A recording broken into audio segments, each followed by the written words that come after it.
you gents have both been playing for Liverpool in 2 different batches. A lot of great players. I give him my number. I was number 4, and then swapped over and give it to Sami in good hands. There was somebody in between there. Well, yeah, we don't talk about Rigobert, do we? No. But I mean, would you say Steven Gerrard is the greatest ever Liverpool player?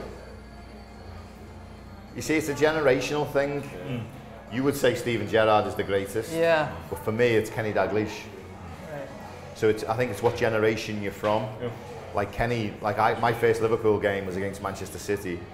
Ironically, Manchester City. And Kenny Dalglish was the star of the show, and he made me want to be a footballer and want to play for Liverpool. So he's my hero kind of thing. Even now when I meet him, because we're friends with Kenny, even now when I meet him, I'm still a fan. I still get a little bit, oh, it's Kenny Dalglish, and want to touch him and stroke him and stuff. But yeah, because of that, I would say Kenny Dalglish, but Steven's not far behind. Wow. I think for me, of course, it's different generations that it's difficult to compare who's the better one. But for me, Stevie is, I played with him and I saw him growing up, you know, in who he became and who he is today. So I would say Stevie. Yeah, Jason, you saw Steven Gerrard like coming through the ranks. When he was in the academy, you were just coming. He owes everything to me, really. Okay. And the reason being was because his first squad he got in was Newcastle away, and I was in and the reason was I got injured. Okay. So I got injured in the week. Stephen was brought into the squad, and I think he got on. I think he come on as a sub, and that's how it started. So if I hadn't have been injured, he would never have got in the squad, never have got on, and would have become, as Sami said, the greatest Liverpool player. So it is down to me. It is you. So you got me to thank for that. So it's Kenny, Stevie. I mean, your uncles would have definitely spoken about King Kenny Dalglish, in the way he's talking about it. You're with Steven Gerrard, but Steven Gerrard, yeah. Overall for them, for your uncles, yeah. Yeah, it would probably be Dalglish. Yeah. That's amazing though, Liverpool, the amount of superstars and world-class players and icons it's created. Does it symbolize what Liverpool is to you? Yeah, but it's more than just about the players. It's more to do with the fans. I was there and I felt the energy in the city itself. So I traveled around England last year for a little bit, and when I was in Liverpool, it just felt like home to me personally. Because there was whenever I was in Hull, I was in London, it seemed like okay, there's nothing particularly that united the city. But when I was in Liverpool, because it was during the Champions League run, and it just felt like the whole city was together. And we're watching it in the square at the Champions League final. So just that it's amazing how one thing can bring such a huge group of people together. Yeah, that is what, and like for me growing up, yes, my uncles were Liverpool fans, but the thing that spoke to me the most was the Kop, the spirit of the Kop.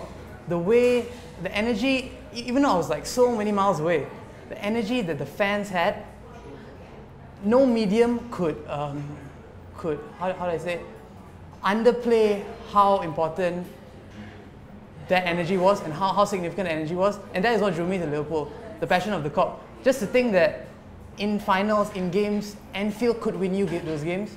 Just that magic itself, that was what was so brilliant about Liverpool Football Club, and that's why I support Liverpool Football Team. You sure you're a lawyer or you're a writer, bro? I think you should. Poet. He's a poet, yeah. I think I know what you're saying there, because obviously we feel it as well. Yeah. But I think the modern world, it's so accessible. You can get on a plane and you can go anywhere at any time of the day. You can just jump on. And sometimes the capital cities, like certainly London, who have maybe 7 or 8 teams, it can be so diverse. It can become a little bit impersonal sometimes. But I think with Liverpool, when you go there, I mean, it is Liverpool or Everton, but there is a real unity when you go, and the fans are very close, and the club's steeped in history, and the fans look after them, like they look after themselves, and it's, you know, they travel really well, and I just think there's a real bond and a closeness that brings Liverpool fans together, and it's quite unique, really. I mean, I know each team has its own set of fans, of course they do, but I do think the Liverpool fans are very, very unique. For sure. As a fan, we saw Coutinho score that wonder goal against United, but as a fan, do you miss him? Yes, I do, yeah. I do miss him, and if there was one area I think we need strengthening, it's that link between the midfield and the attack. Because right now, our outlets are coming from the wings, from our fullbacks, they are more like the playmakers, which is good.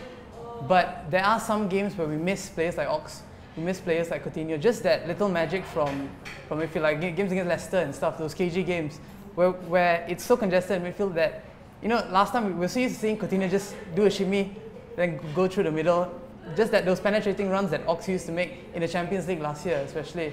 Yeah, so I feel we missed that, and that's why I've been just monitoring Ox, just waiting for him to come back. I really want him to come back, but I do think in the summer that is an area we need strengthening though. We were mentioning, you know, Jurgen Klopp, how he improves players. Oxlade-Chamberlain would be a perfect example.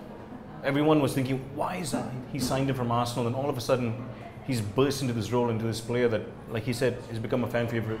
Yeah, just to touch on what you were saying there, I think missing Coutinho, I kind of think it opened up, obviously, that kind of quality player, and, you know, being Brazilian, he was attracted to, obviously, Barcelona, and when the rumours came along, that was the move he wanted, and I can understand that.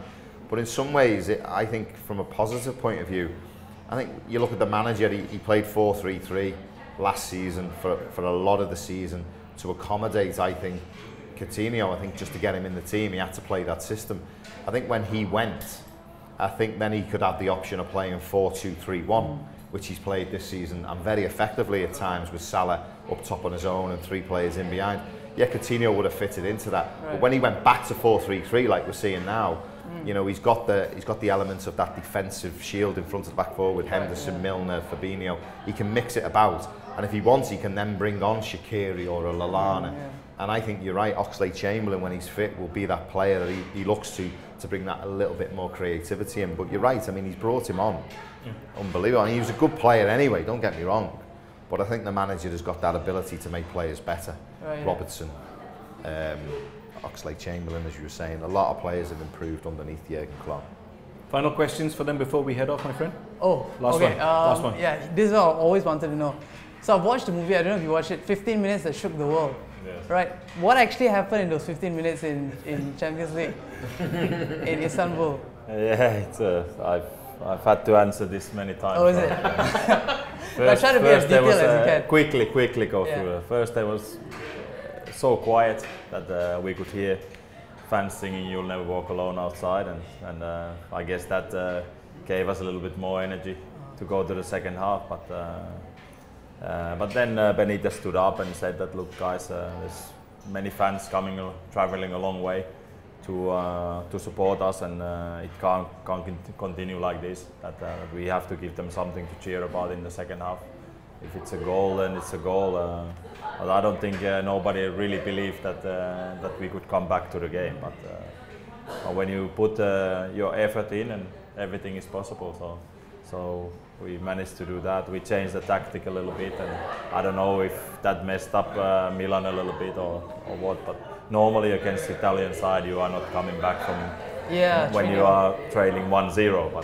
But to come back to 3-3, it was something amazing. Can I ask a question? Yeah. You know, at half time, footballers are very superstitious.